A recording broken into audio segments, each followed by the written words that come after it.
Superhuman? What does it mean for AI to be better than a human? And how can we tell? By Professor Ethan Mollick. The explicit goal of many of the most important AI labs on the planet is to achieve artificial general intelligence, AGI, an ill-defined term that can mean anything from superhuman machine god to the slightly more modest, a machine that can do any task better than a human. Given that this is the aim of the companies training AI systems, I think it is worth taking seriously the question of when, if ever, we might achieve AGI. A machine that beats humans at every possible task. Most computer scientists seem to think this sort of AGI is possible, but divide deeply, surprise, over approaches and timelines.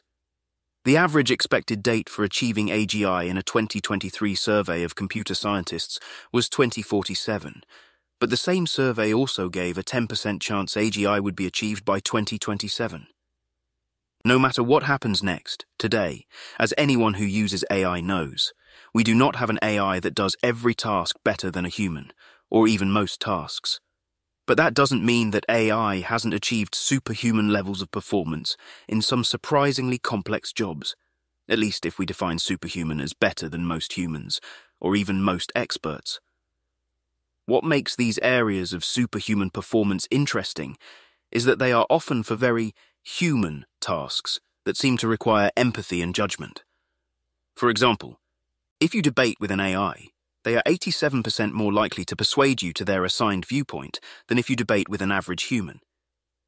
GPT-4 helps people reappraise a difficult emotional situation better than 85% of humans, beating human advice givers on the effectiveness, novelty, and empathy of their reappraisal. GPT-4 generates startup ideas that outside judges find to be better than those of trained business school students. 149 actors playing patients texted live with one of 20 primary care doctors, or else Google's new medical LLM. The AI beat the primary care doctors on 28 out of 32 characteristics and tied on the other 4, as rated by human doctors. From the perspective of the patients, the AI won on 24 of 26 scales of empathy and judgment. There are other examples, but these serve to illustrate the point.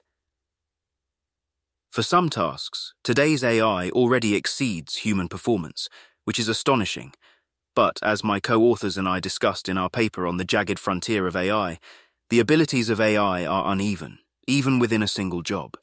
The AI generates great startup ideas, but struggles to code complex products without human help. GPT-4 can give good medical diagnoses, but can also mess up simple math if you want it to write a prescription. This is why, for now, AI works best as a co-intelligence, a tool humans use to augment their own performance, especially once they understand the shape of the jagged frontier. But, again, this is AI today. The major AI companies want to push the frontier further and further until AI is better than every human at every task. This raises a lot of issues, but also some obvious questions. How do we know what AI is actually good at? And how do we know how fast it is improving? Testing for superhumanity. One way to do this is just to give AI tests made for humans. That is exactly what OpenAI did upon the release of GPT-4, showcasing the big differences between GPT 3.5, the free version of ChatGPT that you really shouldn't be using anymore, and GPT-4, the paid version of ChatGPT. The vertical axis is not the test score, but the percent of human test takers beaten by the AI. Pretty impressive. Here is an image of a bar graph showing exam results comparing the performance of two AI systems, GPT 3.5 and GPT-4, on various subjects. The vertical axis shows the percentage of human test takers beaten by each AI, while the horizontal axis lists the different exam subjects. The graph indicates that GPT-4 outperforms GPT 3.5 across all subjects, with both AIs performing best on quantitative subjects like AP Statistics and AP Calculus, and relatively worse on subjects like AP English Literature, AP US History, and AP Psychology. But also a bit misleading. First off, It is very easy to imagine that the questions for some of these tests were included in the AI training data, effectively allowing it to memorize the answers in advance, an issue called overfitting. Second, the nature of giving AIs human exams overall is quite fraught. Take the fact that the AI scores in the 90th percentile in the bar exam.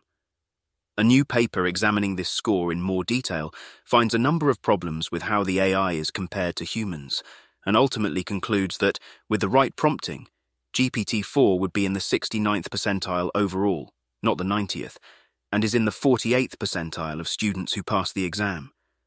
Still a very good grade, and one that passes the bar, but not quite as good as reported. And tests remain a limited measure, as passing the bar does not make you a good lawyer. Another issue with one-off tests is that they don't help us understand if AI is broadly getting closer to AGI. For that, we need benchmarks over time. The field of AI has a lot of benchmarks, and they are mostly pretty idiosyncratic. Almost all of them focus on either coding skills — AI labs are full of coders, so they think a lot more about AI coding skills than almost any other skill — or on tests of general knowledge. Probably the most common is the MMLU, a sort of hard quiz on a variety of topics, more details in a moment, and a test many AIs have been given. Footnote: even how the MMLU is taken is complicated, with different models prompted in different ways. The 5-shot in the name refers to the fact that the AI is given 5 example questions in the prompt, which makes it more accurate at multiple-choice questions. Adding to the confusion, there are different versions of the MMLU. It's all pretty messy. Humans who are not specialists score 35% on the test, and experts apparently score 90% in their fields. That lets us visualize, thanks to the work of Maxime Lebon, the trends in AI ability over time compared to human level. This graph is important because you can see 4 key facts. There are a lot of LLMs, the ones you probably have heard of like GPT-4, Gemini and Claude, but also a ton of other models, most of which are open weights, which is sort of like open source. Anyone can download and use open weights models freely, and they are being developed in many places, with notable models including Qwen, China, Mixtral, France, and Falcon, Abu Dhabi. The dominant open weights player right now is Meta, with its powerful Llama 3 models. You can see the impact of the scaling laws of AI. The larger the AI model, meaning requiring more data and more training time, the better the AI is. AIs are getting larger and better rapidly over time, beating amateur answers and approaching expert levels. GPT-4 was an outlier when it came out, far above any other model, but has been joined by the 2 other GPT-4 class models, Gemini Advanced and Claude 3 Opus. It is possible, but from insiders I speak to unlikely, that GPT-4 represents some sort of upper bounds of ability for AI, but we will learn more soon as new models are released. Closed-source proprietary models controlled by Google, Anthropic and OpenAI are the best performers, with open-weight models lagging quite a ways behind. But Meta's largest version of its open-weights Llama 3 model gets as high as 86% on the MMLU, making it GPT-4 class, but it has not been released yet. Here is an image of a scatter plot comparing the performance of closed-source and open-weight language models over time on the MMLU 5-shot benchmark. The x-axis shows the release dates of various models, while the y-axis measures their MMLU 5-shot scores. The plot includes data points for models from Google, Anthropic, OpenAI, Meta, Microsoft, and other organizations. Overall, the graph suggests that closed-source models like GPT-4 and Claude are outperforming open-weight models in more recent years. But here, again, reality is complicated. We have the same issue of AIs potentially being trained on test questions, either by accident or so they can score highly on these benchmarks. And the MMLU is a super weird test full of very hard, very specific problems. You can try taking them yourself here, making it unclear what it measures. The test itself is uncalibrated, meaning we don't know if moving from 84% correct to 85% is as challenging as moving from 40% to 41% correct. And the actual top score may be unachievable because there are many errors in the test questions. MMLU problems. Every available AI benchmark has its own similar set of problems, and yet, in aggregate, they show us something interesting. Up and to the right. To see why, we can turn to the Arena leaderboard. This is a site that lets you put in a prompt and compare the two answers of two different LLMs. It's fun, you should try it using the link. It is also a fairly good way to compare models, since it measures vibes, how good the models are across over 1 million conversations, subjectively. The site uses the ELO rating system, originally developed for ranking chess players, to compare the performance of different language models based on user preferences. Below, you can see how the models stack up in terms of win rates. Even though the measure is very different than MMLU, the results are very similar. In fact, I took a sample of 10 of the LLMs on the list and found ELO and MMLU were very highly correlated, 0.89. Here is an image of a scatter plot comparing the performance of closed-source and open-weight models on the Arena ELO benchmark over time. The x-axis shows the release dates of various models, while the y-axis measures their Arena ELO scores. The plot includes data points for models from OpenAI, Anthropic, Google, Meta, Microsoft, DeepMind, and other organizations. Overall, the graph suggests that the most recent closed-source models like GPT-4, Claude, and GPT-4 Turbo are outperforming open-weight models in more recent years. So there does seem to be some underlying ability of AI captured in many different measures. And when you combine those measures over time, you see a similar pattern. Everything is moving up and to the right, approaching, often exceeding human-level performance. Zoom out, and the pattern is clear. Across a wide range of benchmarks, as flawed as they are, AI ability gains have been rapid, quickly exceeding human-level performance. Here is an image of a line graph comparing the performance of various AI systems, including language models and multimodal systems, to human performance across tasks and benchmarks. The x-axis ranges from 2000 to 2020 plus, while the y-axis shows a performance metric scale. The graph includes lines for models like GPT-3, Glue, MNIST, ImageNet, and others, as well as a red line representing human-level performance. Overall, the chart suggests rapid progress in AI capabilities over the past few years, with several systems approaching or exceeding human-level performance on certain tasks. As long as the scaling laws of training large language models continues to hold, the way it has for several years, this rapid increase is likely to continue. At some point, development will hit a wall because of increasing expense or a lack of data. But it isn't clear when that might happen, and recent papers suggest that many of these obstacles might be solvable. The end of rapid increases could be imminent, or it could be years away. Based on conversations with insiders in several AI labs, I suspect that we have some more years of rapid ability increases ahead of us, but we will learn more soon. Alien versus human. The increasing ability of AI to beat humans across a range of benchmarks is a sign of superhuman ability, but also requires some cautious interpretation. AIs are very good at some tasks and very bad at others. When they can do something well, including very complex tasks like diagnosing disease, persuading a human in a debate, or passing a legal contract, they are likely to increase rapidly in ability to reach superhuman levels. But related tasks that human lawyers and doctors perform may be completely outside of the abilities of LLMs. The right analogy for AI is not humans, but an alien intelligence with a distinct set of capabilities and limitations. Just because it exceeds human ability at one task doesn't mean it can do all related work at human level. Although AIs and humans can perform some similar tasks, the underlying cognitive processes are fundamentally different. What this suggests is that the AGI standard of a machine that can do any task better than a human may both blind us to areas where AI is already better than a human, and also make humans seem more replaceable than we are. Until LLMs get much better, having a human working as a co-intelligence with AI is going to be necessary in many cases. We might want to think of the development of AGI in tiers.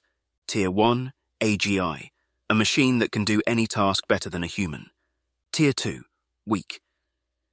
AGI. At this level, a machine beats an average human expert at all the tasks in their job, but only for some jobs. There is no current weak AGI system in the wild, but keep your eyes on some aspects of legal work, some types of coaching, and customer service. Tier 3. Artificial Focused Intelligence. AIs beat an average human expert at a clearly defined, important, and intellectually challenging task. Once AI reaches this level, you would rather consult an AI to get help with this matter than a random expert, though the best-performing humans would still exceed an AI. We are likely already here for aspects of medicine, writing, law, consulting, and a variety of other fields. The problem is that a lack of clear specialized benchmarks and studies means that we don't have good comparisons with humans to base our assessments of AI on. Tier 4. Co-intelligence. Humans working with AI often exceed the best performance of either alone. When used properly, AI is a tool, our first general-purpose way of improving intellectual performance. It can directly help us come up with new strategies and approaches, or just provide a sounding board for our thoughts. I suspect that there are very few cognitively demanding jobs where AI cannot be of some use, even if it just to bounce ideas off of.